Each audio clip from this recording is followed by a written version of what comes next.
What's up, everyone? Welcome to the 5th episode of Trench Talk.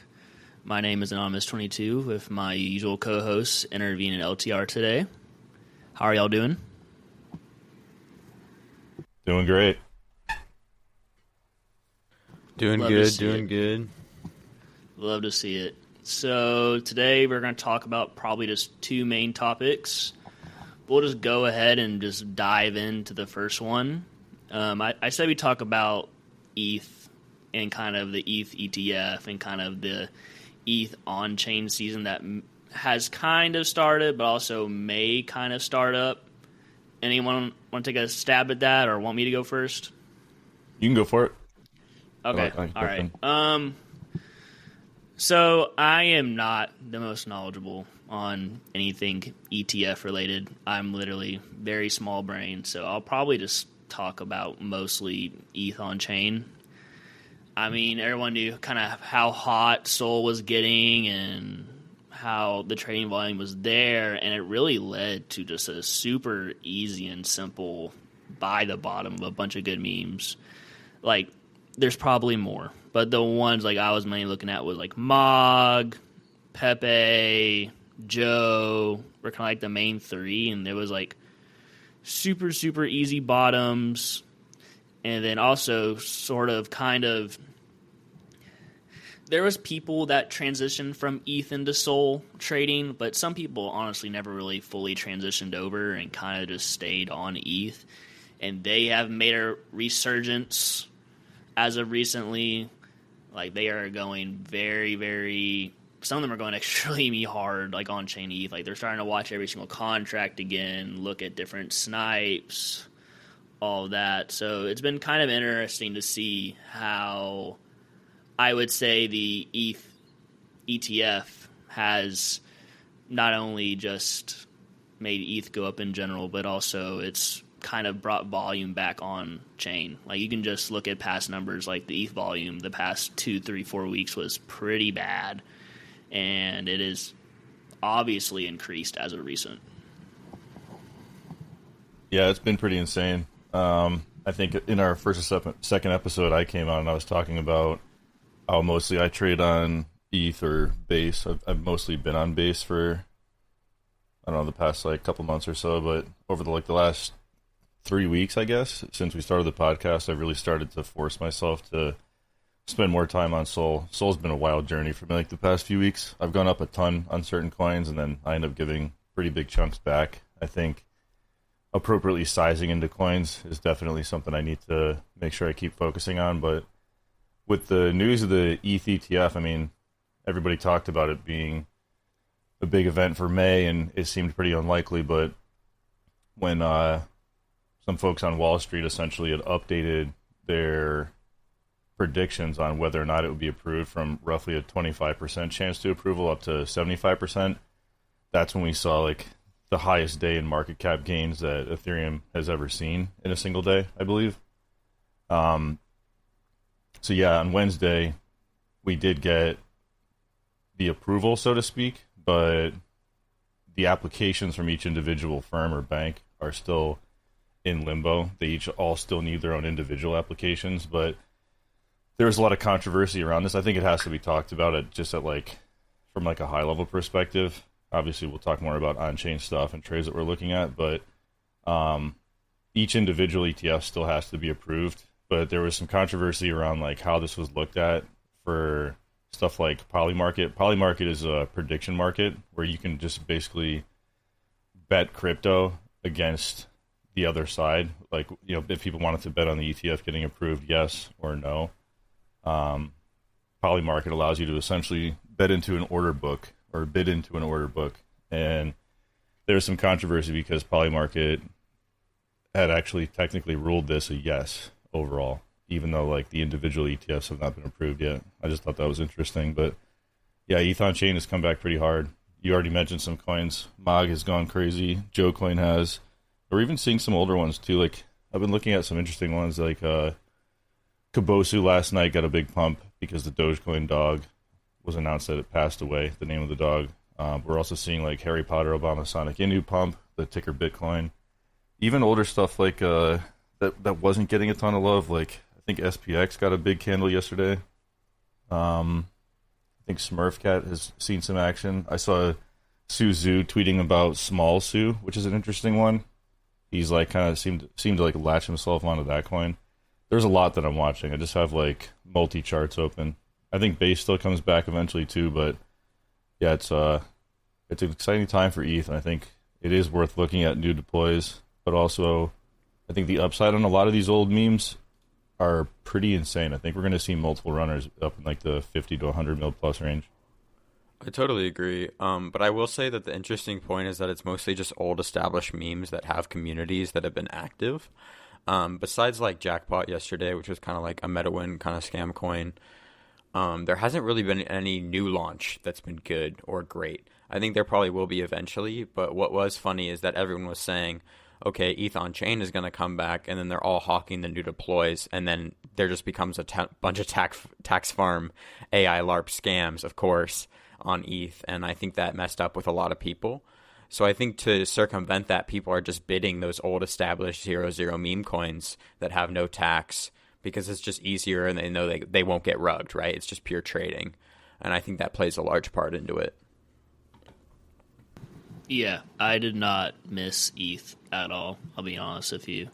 I will just be honest with you. I was better at Sol. Why? There was less stuff to deal with. Like it was so annoying. Like I remember, like specifically, like kind of the recently like big coin I ever like experienced like being a part of in early was OPSEC.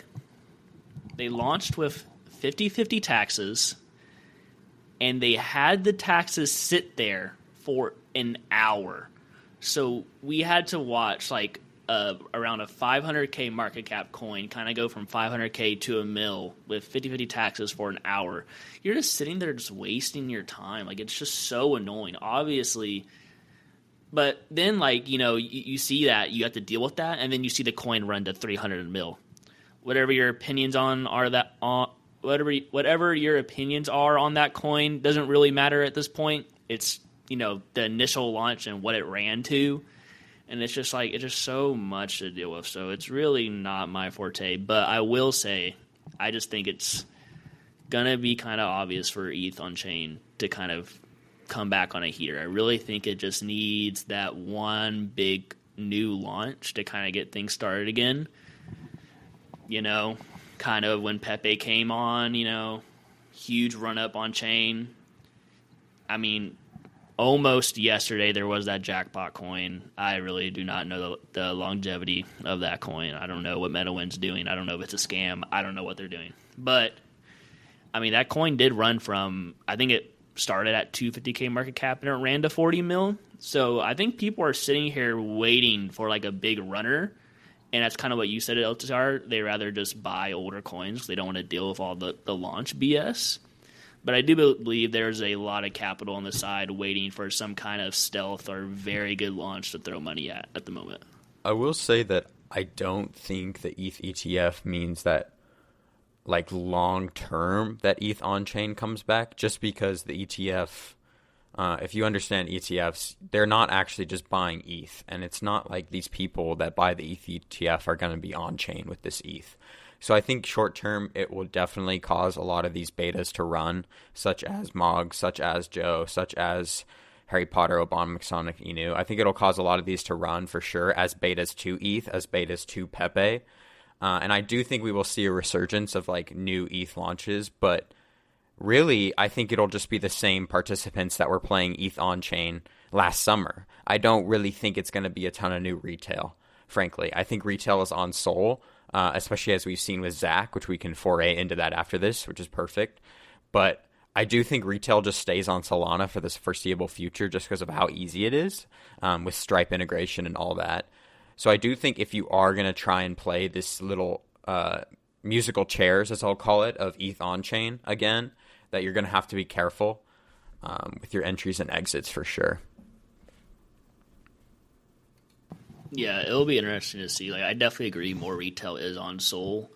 But, man, there's just something about these ETH whales that when they ape stuff, it goes hard. So it'll be interesting to see. I mean, look, I am a man of I will be wherever the money is. I know you're kind of the same, LTR. Like I got money on Midas chain and a bunch of random chains. Yeah, I was trading fucking HBAR NFTs, like I've said. Like it's like anywhere there's money, don't be a chain maxi. Like that's my greatest advice for anyone in shitcoins. Don't be a fucking chain maxi. I'll bridge to any new chain. Like I bridged to that piece of shit Sheeb chain when that went live. Did anything come of it? No.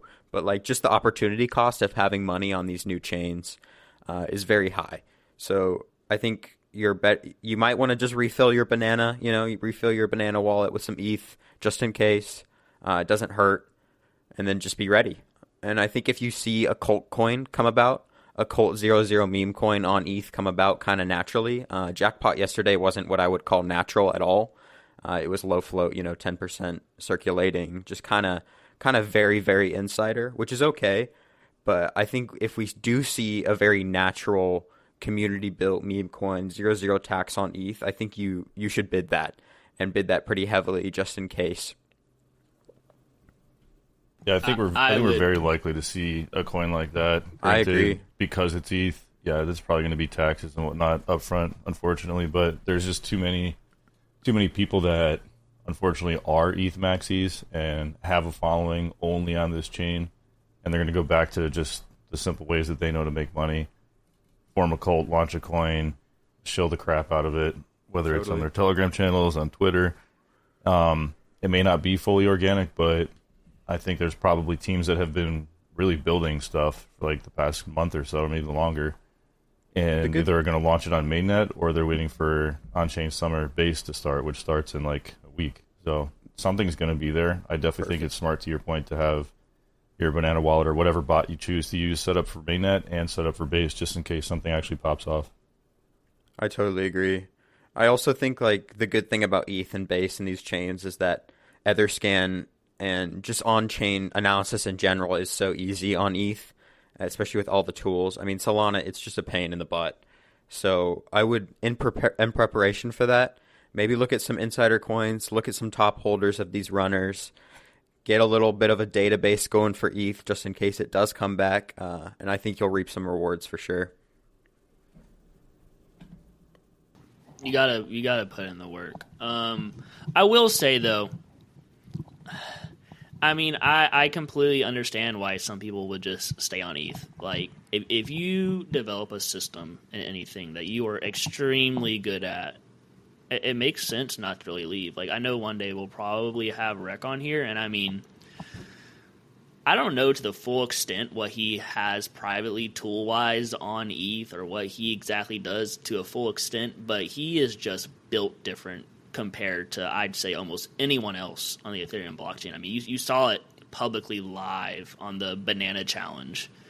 Like, it was just completely insane. So there's definitely a mix of be on every chain and be open to, new opportunities, but also, you need to try to kind of put your focus in, I would say, to maybe 2 or 3 things, right? Like, for me, I would say it was on-chain ETH and on-chain Sol. Some people really like to get into leverage trading. It was never really my thing. But it's good to be branched out in other places, but it's also very good to be honed in on maybe 1 or 2 chains and just really lock in and really just build that database and that knowledge. I totally agree, but I also think you can't marry that. Like, if you marry that and then can never divorce it, I'll call it, like, I think you're going to be stuck in a pretty bad place eventually. So like if you're printing on Sol, yes, you should go hard. You should step on the pedal and just focus Sol if you're doing really well there. But at the same point, you have to be able to adapt. Like, let's say Sol died and then you're just left with your balls in your hands while ETH is just printing millionaires. Like, I think you have to be able to pivot, and just follow the money. Like we said, just follow the money. And yeah. I agree. So, do y'all want to talk about Zack Morris stuff? Yes. I think that's a great topic. All right. Yeah. We're probably going to branch out a lot of different Zack Morris stuff. I think it's just a very, very, very good topic to talk about. LTR, where should we start? Should we just talk about, like, cult following power? I think we should first just foray into, like, who he is. Like, obviously we don't know, like, the best about him, but just in general, like, okay, who is this guy? Because he kind of came out of nowhere, right? Kind of like Roaring Kitty in a way, but even less so, I would feel like. 'Cause I don't feel like as many people knew about him as Roaring Kitty. First, shout out to Pwn Lord and Impose for saying to buy and for me to not buy and miss a 100x. That was super cool. I mean, I don't know too much about this guy. I know he got released from jail because of some SEC stuff, I think, because he was pumping penny stocks, apparently, in his Atlas trading group.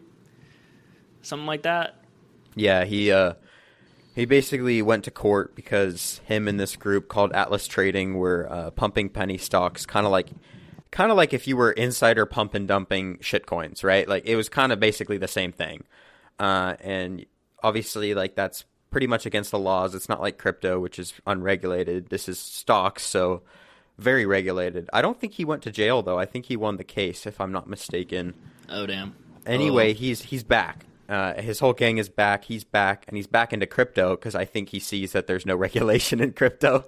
So he's taking advantage of that for sure. And this coin called Zack, which after his namesake got released, not by him, when he got out of prison and he started tweeting again. So this coin ran up to like 3 mil, 4 mil, got acknowledged by him on Twitter, went back down to like 500K, 1 mil. And then the coin, I believe, gave him like 5% of the supply or whatever. And then he started shilling it. And now it's at 150, it hit 115 mil or whatever. So it's been probably one of the fastest coins I've seen do that in a very long time. Pretty much naturally, without any low float or anything like that. Just straight community, straight candles to 115 mil. I don't think there's like a single red daily, a single red 8-hour candle, which is crazy. Yeah, it's just there's so much stuff to kind of talk about the success of that coin, and I guess we'll just start with kind of just. I say we start with the cult following part because I think that's probably one of the biggest things. There's certain times when something will launch in the market if it is part of a certain community or so let's say this. It is part of this Atlas Trading, the stock normie group, right? You have people retweeting this and talking about it in, how do you even explain that? In cents, not in market cap. It's literally, they're doing it in cents, like a penny stock. It's the most hilarious thing ever. You have people, posting on Twitter of them, like, buying it with, like, a phone to their computer screen, like, blowing up. The community on this coin is absolutely insane. And it shows the power and strength of cults in any sort of financial space, mostly in crypto, right? I mean, you would say the Milady cult is insanely strong. When I would relate cult strength to something, I would relate it to the Fumo coin that launched. When that random coin popped up, it was like very easy and very simple for me to make a mental note, like, this Milady cult is insane. This is going to go crazy. And it did. It went straight from 1 mil to 15 mil with like unlimited liquidity, and you could have pumped in like 10, 20 ETH and made a clean 15x. It was crazy. So I really think, you need to pay attention to cults in crypto. There's so many more I just can't think of the top of my head, but it's very, very important to pay attention to. I think like with any good meme coin, like obviously you need a pretty solid meme, but you definitely need a strong community, and the biggest and strongest ones either form a cult or have a cult or community that they tap into that previously existed. I think it's easier to get a read on a coin being successful when you can see a coin form around a pre-existing community or a pre-existing cult. Like, I think another good example would be like, do you remember when Zincoin on ETH mainnet ran up over like 100 mil? Like they were really intelligent to try to tap into a pre-existing community of people that just love popping Zin packs in their mouth, right? There's been plenty of other communities too where people just created a coin around a specific narrative. So yeah, this one's interesting because not only is it tapping into a pre-existing cult, but it's financial investors, and you have people that were trading retail stocks, penny stocks and whatnot. You could look up the articles about Atlas Trading, and they're on the timeline, not even talking about market caps. They're talking about the price of the coin in cents, which is hilarious in itself. I think it's just a very good reminder, time and time again, you should always long Colts in crypto. Whether that is a major coin like XRP, back in last cycle, stuff like that, or just like Harry Potter, Obama, Sonic, Inu, Pepe, Apu, Joe, like any of these coins, they have cults. They have these reply guys that, post this stupid stuff, or they have these normies that don't even understand how to sell. And I think really crypto is just a form of psychology in a way. It's just cults. And if you can long these cults and identify these cults early, what will pop and what won't, I think you'll be able to print so much money aside from just like fundamentals of chart looks good. And I think it's almost more important to look at the strength of a community, especially with meme coins, rather than, the strength of holders or the strength of charts. Obviously, those play a big role, but ultimately, like, if that community is formed a cult and they just don't want to sell and they're just, that Reddit crowd that's just like hodled to the moon, I think there's a lot of opportunity to be had there. Yeah, it's like imagine you join a community and it's like, hey, buy this coin, you're going to make money. You're looking at this coin. There's not a single red daily. It does nothing but go up. Like the monkey brain in you just says, oh, coin go up, I make money good. And that's literally all it takes sometime in crypto. You don't have to have some super in-depth reasoning behind anything. Sometimes it's just retail came in, they started buying a shit ton of this coin, it went up. That's all it takes. And boom, you hit 100x. Exactly. I will say it does show the importance of having other tools as well. Shout out WandBot, but they pinged like when Zack's Twitter was interacting with the coin. So I think having these tools, SpiderSense is another one, Wand is one, Money Wizards, there's a ton of them. But having tools that can track Twitter and Twitter interactions with certain coins is super great because it just allows you to easily see these interactions without having like Twitter notifications on. I'll give a shout out to them just because I honestly believe their tool has been absolutely very well built. The Wand team, the OzDAO team, they did such a good job with that. Like if you're not allocated to Wand, I genuinely think you're missing out on some. It costs like alpha. $3,000, which I know for a lot of you might be a lot, but if you have the ETH that you can put aside to just buy, I think it's only like 0.9 ETH, and you get access to this tool, which has already made me much more than 0.9 ETH. It's pretty great. Yeah, I would say if you're like a beginner with a very low amount of funds, it definitely may not be for you, but it's completely understandable. It's a $3,000 tool. But I mean, if you've been in the space and you're not allocated to it, I really think you're missing out in general. But I think another thing I kind of want to talk about the Zack coin, which I'll probably say this about 5 different times because there's so much to talk about in this coin. I also think just it being a fresh narrative was also a very, very easy trade to spot as well. In my opinion, I'm looking at all of my extreme degen chats like The Yard, Picnic, and Woozy's new group, and we're all kind of tired of bidding a random name space cat coin every day. It was starting to get very annoying, You're not even paying attention to if the meme is good, you're just paying attention to which team launched it. Like, it was very annoying. It was getting very bland. Everyone was tired of it. So kind of just having sometimes just a switch up, just a fresh narrative step into anything can create a lot of power. Yeah, I totally agree. I think that goes along with just like the first mover of any narrative is always the one you want to bid. So whether that is, Pepe or whether that is the first like derp coin that came out was Bowden, I think that really went, and that went to like 70 mil. Anything like that, it's better to be in the first mover than look for betas. And I think I'm learning slowly that like even if it's already 5 mil, if it's a first mover, it's a first mover and you should bid that. And I think a lot of people in shitcoins are too quick to look for the beta. Shout out Punlord because he is not. He'll just bid the beta he'll just bid the first mover with size, the alpha play as they call it, and then he won't touch betas until like that thing is already flown. So I think shifting your mindset to not thinking something is too high if it is a first mover can be really powerful. Yeah, all Pwnland will do is tell you to buy multiple times, and then post a chart every time it goes up, just to remind you how much of a trash trader you are. Just kidding, love you, Pwn. I'm very salty I missed out on that trade, especially because of how convinced you were. That was quite depressing. I sent it in our chat at 1 million when the Wanbot ping came up, and I just faded myself. And it's like, bro, what the fuck was I doing? Do you guys think any of these Zack betas are actually going to take off? Like, I don't think so. I think he'll launch his own in large portion. Maybe Zack. I mean, that one's holding up okay just because it's like a CTO, so it already rugged and then it built a community.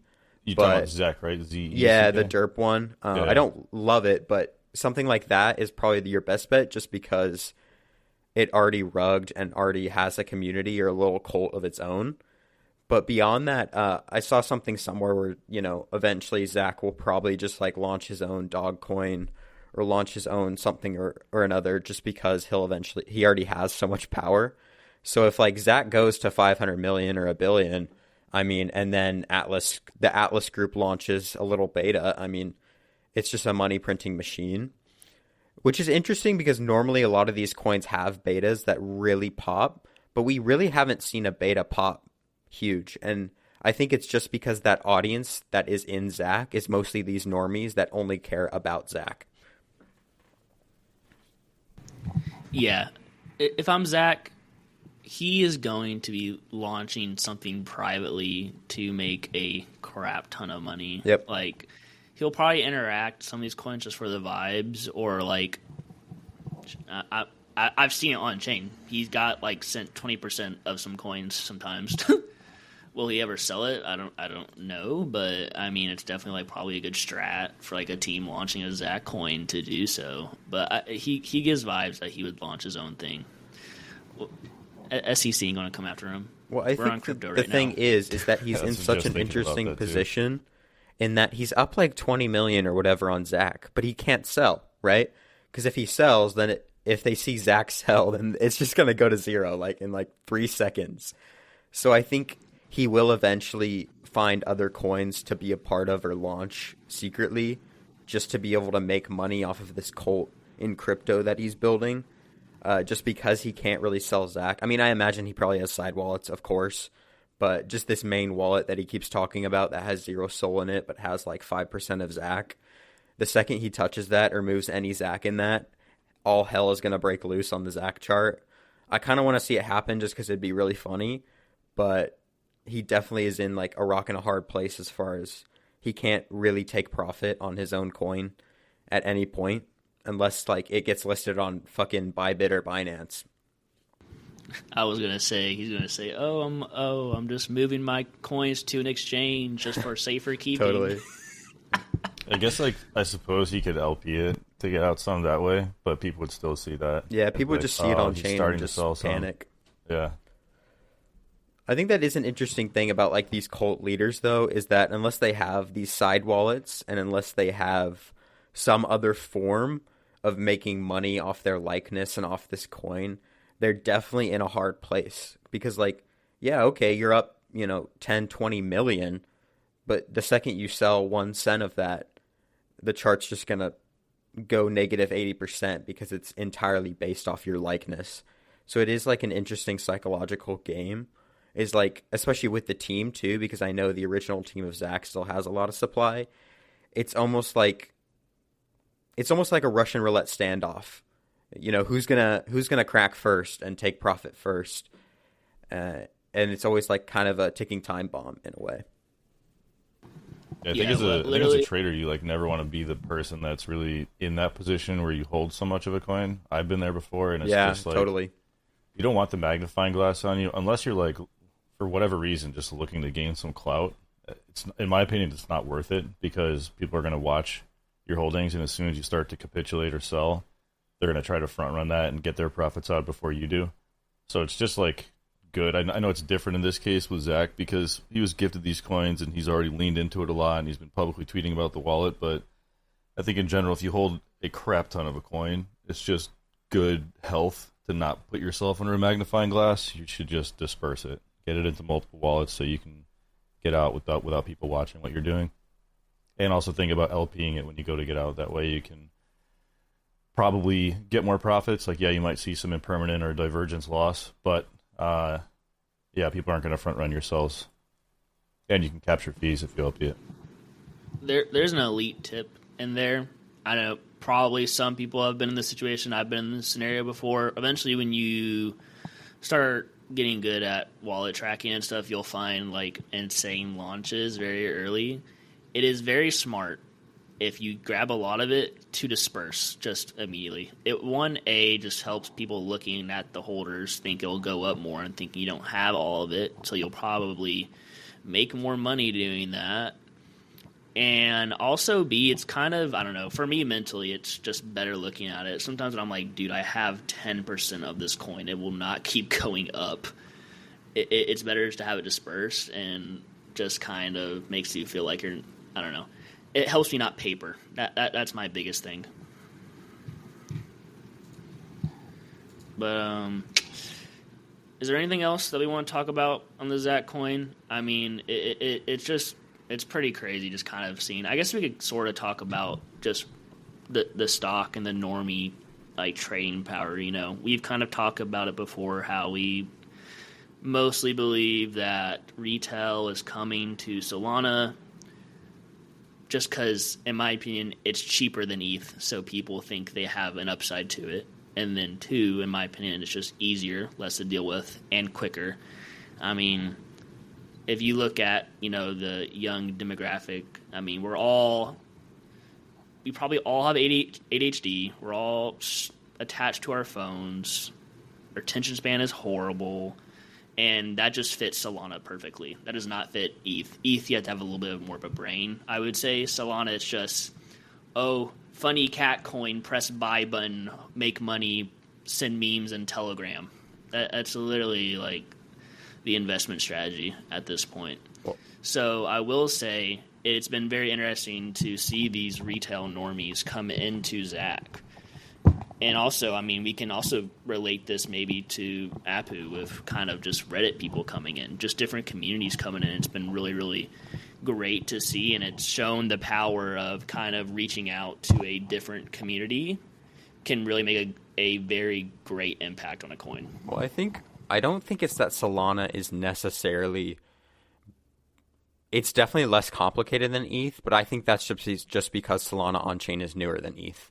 Because ETH was in the same position as Solana back when ETH on-chain first started around. Like, there were no bots, you know, people weren't, like, tax farming the fuck out of stuff.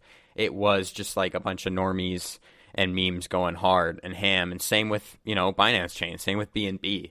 So I think eventually, and we're already seeing some new stuff come out, like Token 22 and all that gay stuff that introduces taxes to Solana and stuff. So I think eventually Solana will become much harder as far as, like, the IQ curve needed to do well. But as far as right now, I think you just have to play it because it is so simple and so easy. So I totally agree.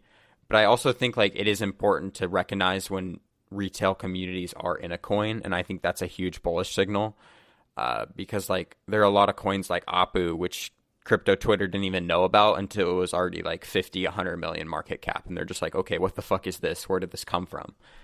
So I think also just being plugged into other spaces, like, I don't know about you guys, but I have a Reddit account that's in all these stupid stock Reddits.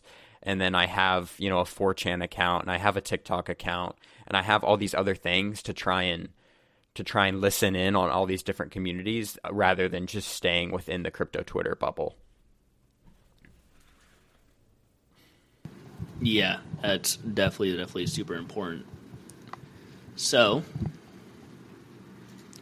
I mean, look, I guess I'll speak on Apu a little bit. It's definitely very interesting because I feel the exact same way. Like, I had a certain group of wallets kind of go in very early on it, and then apparently it got, like, community takeover or something. I do not know exactly the lore of this coin, but it really was, like, you just saw a random coin at 100 mil, and you're just kind of like, what happened here? Who bought this? Why did I not hear any of my usual CT accounts that I follow acknowledge it? And it definitely, it is a sense of it's good, because we know there's more communities coming into crypto. That's always a plus. We need more people. We need more exit liquidity, as I would say. And then, 2, it just kind of keeps you on your toes, right? You need to always be learning new things. That is the thing. You don't want to just be stuck in one area. I remember, I think it was the first episode, interview. What were you monitoring? It was the Mirror posts or something? Yeah, it was articles published on mirror.xyz. It's like a so it's journalistic. Well, you could post anything on there. It's like a blog type page, but all the articles get posted on chain. Yeah, no, I got you. But just that was something new I learned, and you need to always be on your toes. This is a very, very good space and a very good area to where you need to kind of be able to adapt to something quickly. A new meta. Somebody showed me an actual YouTube account maybe 6 months or so ago. It's tough to keep up with just memes as they develop across all social media. For me, I don't really like to use TikTok much at all, but a lot of big memes either come out of there or become stronger through the content that's shared on there. There's a YouTube channel with almost 2 million subscribers. It's called Lessons in Meme Culture. I think the @ for it is LIMC. They do a really good job of just being active with posting and educating you on current memes. If you just go there, you'll see a lot of stuff that's been in culture, in crypto culture, in TikTok, Instagram culture over the past couple months. I mean, they post very frequently. I think in the past week there's been 5 or 6 posts. And if you look at this and you're actually studying coin releases, you'll see that there's been plenty of coins built around the stuff that they post. So you don't have to be I'm going to go on TikTok and try to find an active meme right now. Sometimes there are actual content pages that will just kind of aggregate it for you, which helps you kind of stay ahead of it before the coins get made. Yeah, I think that's super important. And I will say, I also do not have experience in TikTok crypto world or meme world, but I remember vividly when, if anyone remembers a launch, you probably had wallets from it. The Smurf Cat launch, it was a certain team that launched it, and a lot of the wallets were similar, so a lot of people were able to buy it. But so we all bought it, but then we all sat there and we were like, what is this Russian Smurf Cat? And yeah, nobody knew what it was except for some young kids that trade with us. This is big on TikTok. No, this is what happened. I remember I was sitting in Hideout VC, shout out Harassment. Harassment's like, oh my gosh, it's Russian Smurf Cat. I'm like, what in the hell is this? And I think a lot of us that absolutely cooked the launch, we were kind of just okay, I have way too much of this. This is a Russian Smurf Cat. This is stupid. I think we all capitulated our massive amount of supply under 500K or a mil. And then it ran to what, 30 mil? It was just an obvious thing where it's kind of wow, okay, there is a different group of people I do not know about. That's not my usual certain people I talk with. I had no clue what Russian Smurf Cat was. Yeah, I mean, that's the perfect example. Mm-hmm. I totally agree. And I think that's just also a great reminder to have different social media accounts, because I think a lot of people are just on crypto Twitter and just think the alpha they get should be on crypto Twitter, which I think is semi-true for macro stuff and for, leverage trading and all that. I don't really think you should be taking leverage trading advice from people on TikTok. No offense to anybody on TikTok that does leverage trading advice, but just in general, that kind of stuff. But as far as culture, as far as memes, crypto Twitter is not the driver of culture right now. It's TikTok. It's all these different platforms. So I think you're doing yourself a disservice by not tuning in or hearing anything from these different platforms that are really driving culture. Yeah, better watch out. Trench Talk's about to start its Forex group on TikTok. Sign up. It's a complex pullback, man. So how high do you guys think Pepe's going this cycle? Okay, I ask it because Coinbase soon, baby. If Come it on. goes up, Come on. it's pulling so many coins with it. So I just stare at that all day. I don't think it flips Doge. hot take. I know a lot of people think it does. I think it flips Sheeb, not Doge. I think it goes top 10, personally. That's like, I don't know. I think that's a pretty safe estimate. It definitely goes higher. Obviously, bearing that, the real ETH ETF gets passed and that we stay super bullish. In that scenario, I think it goes top 10 pretty easily. I think that just the main question is whether it flips Doge, which I don't know. It's hard. I definitely think it goes way higher, though. Like, end of story there for me. Yeah, I've seen a lot of people talk about it going to 10 and going past that. I've also seen some people say that they think it's crazy to think that it would flip Sheeb. I think it should, honestly. Like, it should. Just culturally, like, it makes sense for it to. I don't know if it happens this cycle. I do think there could be some resistance there, but I think, like, if Pepe and when Pepe crosses 10 bill, like, that's what people are likely going to rally around. You'll probably see a lot of that on Twitter.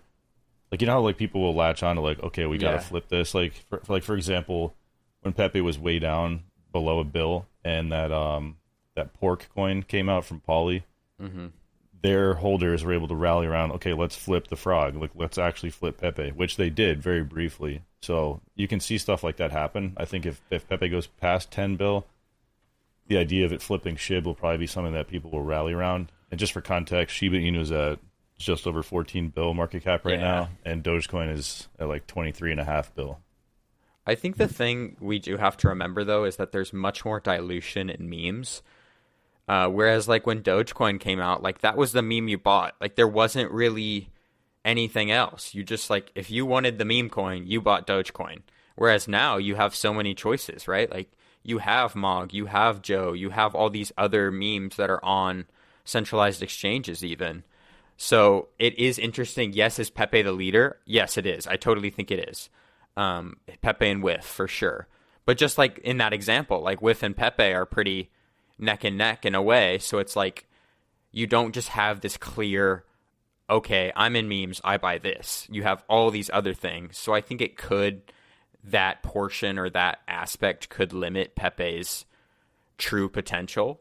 But it'll be interesting to see. Obviously, I'm just a teenage dumbass trading meme coins in the trenches. Like, and I think if anyone says they know how high Pepe is going to go, they're just lying. Obviously, it's fun to speculate, but don't believe anyone who speaks in absolutes is the greater lesson there. I don't know. I think Pepe flips SHIB easily. I think so. I think they just dropped the ball with the whole chain stuff, which I don't know if we want to get into it, but I think I don't even know how to describe it. Why but not? There is just the thought process of, I don't even know how to explain it, and there's one of y'all maybe able to explain it better, but I'll explain it like this. SHIB should have stayed a meme coin and not dropped the chain. And the same thought process carries over to, I know earlier this week, it was all over Twitter, Yuga dropping some little 500 supply like thing you got to buy. You can buy with punks. Like, the whole thing that was cool about CryptoPunks was it was just CryptoPunks. That was it. Nothing came with it, and they shouldn't do anything to them. They shouldn't try to market them or like try to do what they did with Bored Apes. They should just keep them cool, OG, whatever, and they're trying to do stuff. And I know a lot, like, everyone on Twitter is like, Yuga, what are y'all doing? Like, just stay in your lane. I think it brings up an interesting point, though, is like, memes should just be memes. And I think, like, to Doge's credit, to Pepe's credit, they've done that. Like, they haven't released anything. They've just literally been a fucking meme, right? That's it. They're just a meme. They recognize that they're just a meme. So I think a lot of these memes try and do too much, and they get identity crises, and then it ends up just diluting themselves or making themselves securities unintentionally, So I do think, obviously, I don't really know what's going on with Sheeb behind the scenes, what the founders want or anything. But I do think they kind of dropped the ball with that. I think they should have just let it be. Let it be this Doge deriv that's pretty high up. Let it be this meme. And if you want to launch a chain or if you want to do this other stuff, you can just build it separately and be like, okay, this is from the Sheeb team. We're not going to dilute Sheeb, but we're just making this new chain. So I think that was probably the better way to do about it. Obviously, I'm not smarter than a lot of people, so I don't know what's going on behind the scenes. But I do think if you are a meme, you should just stay a meme. And that's your best case scenario, is just staying a meme. That's your greatest chance at getting retail, at getting over 100 million market cap, at succeeding. I punted something that I put in chat I think may be good. If I lose money, blame NRV. What the fuck? But I think we might be looking at the same thing.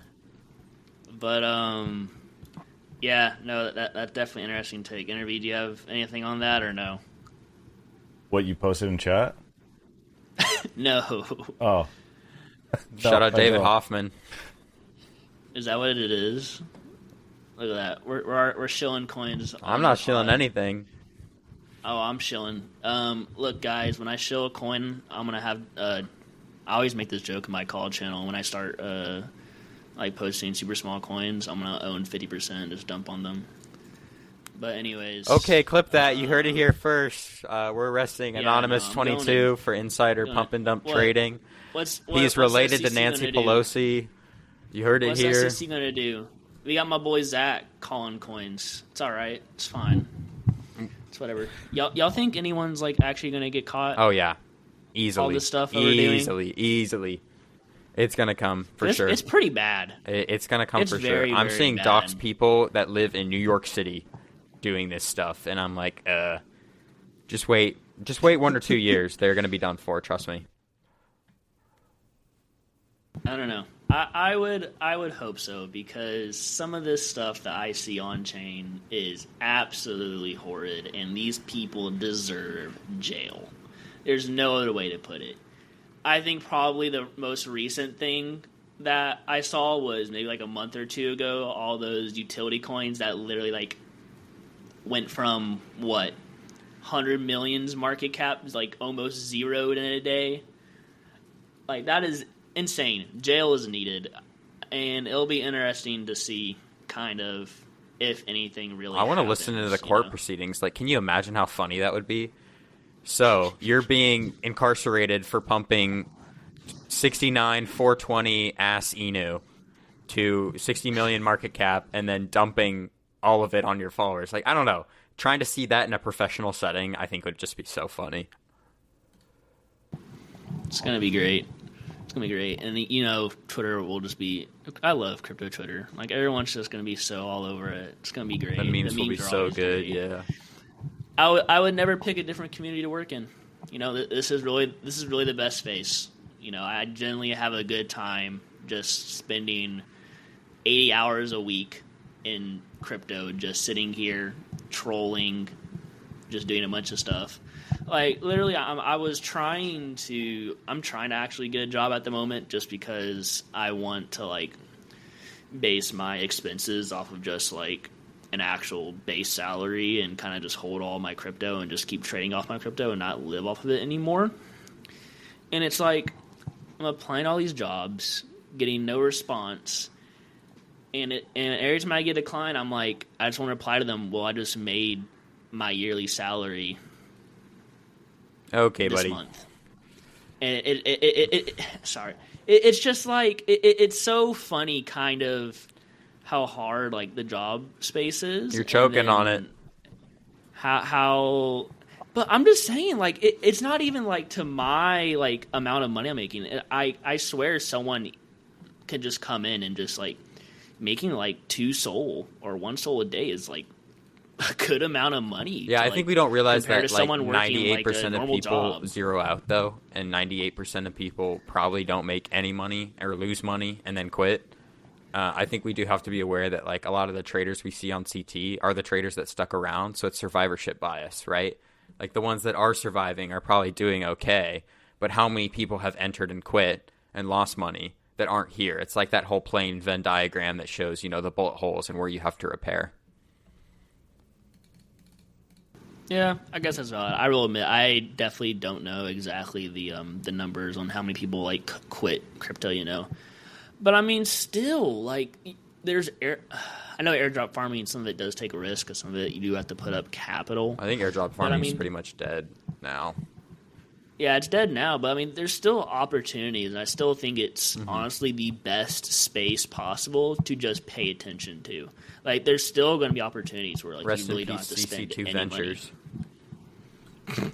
I do love spending time in the space and like just being a part of like the daily swings and attention and how much money you can make. But I do agree with Anon, like, yeah, having a base salary would definitely alleviate just any stressors you have and like not feel like you need to cash out, because who knows where ETH is going to go in price, or Solana or Bitcoin. But the likelihood over time is it's all going to be higher, whether it's this cycle. It will probably be like higher this cycle, but years down the road, like, yeah, I would love to never have to cash any of this out, but I do this full time. For me, what's appealing is like potentially working in Web3 in a role that doesn't really take too much of my trading attention away, but allows me to maybe help build a cool project in the space or something. I don't know.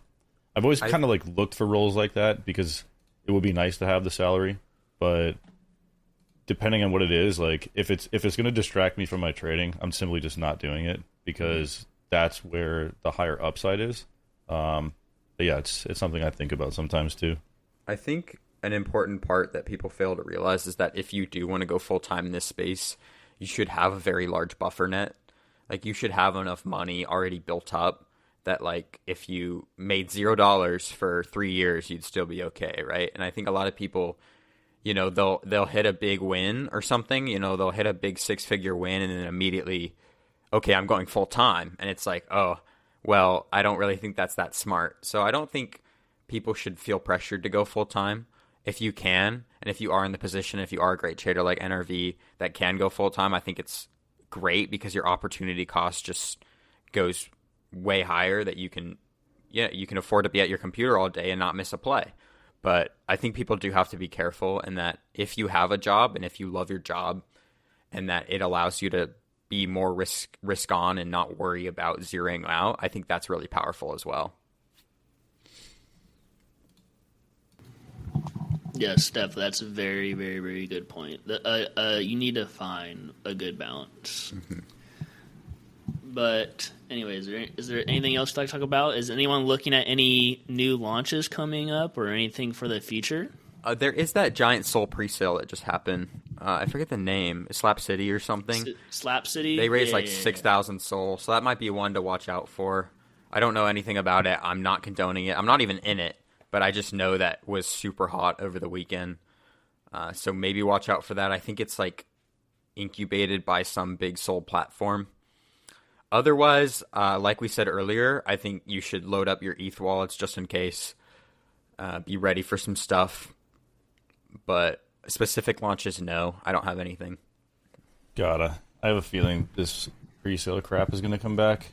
I didn't even know about that one that you guys just mentioned, but I saw that it filled like I sent it to the team chat. that's trying to do a raise for a base pre-sale right now too, called like Mamba or something.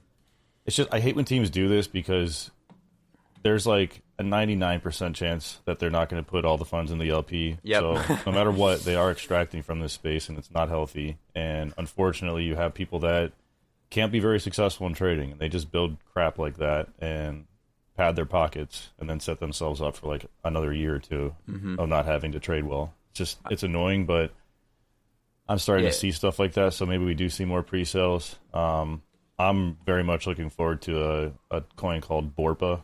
That's like a Pepe meme kind of derivative that has a ton of hype. It's incubated by Entangle, which is like an omni-chain type of platform. It's not like Layer 0, but similar in other ways. I don't think that comes out till June, though. But yeah, nothing in particular. Mostly just looking forward to on-chain summer and keeping my eyes glued to Sol and ETH. Totally. Yeah, I'm kind of the same with y'all. I really don't have anything. I'm pretty bad at, honestly, like, not knowing about a launch until 30 minutes before it. pretty bad about that. I used to be really good at finding stuff, like, with my Twitter tracking, but now, recently, it's just, I'm so deep in the trenches, it's like, okay, if it's not within the next 30 minutes, I do not care about it. I am busy, sir. Please, I do not care about the launch that's coming up, which is bad. I need to be better at that. I think it's okay just because we are good at wallet tracking, so you can be afforded that luxury. Obviously, if you know it's coming, it's better. But I think that's another thing that like wallets can basically, if you have really good wallets, you basically don't need to exactly know what launches are coming up. You just watch your wallet tracker, and if you see a ton of wallets go into some launch and you're just like, okay, this is probably hype, this is probably something I should be aware of, ape it, and then do your research later. I mean, that's like, it's gambling, but it's the way to go in my opinion. It is. Well, would we like to talk about anything else today, or are we good to wrap up? I'm good to wrap up. Yeah, I'm good. Good? All right. Well, everyone, hope you enjoyed this episode. Just a little quick one. Hope you'll have a great rest of y'all's week. Peace.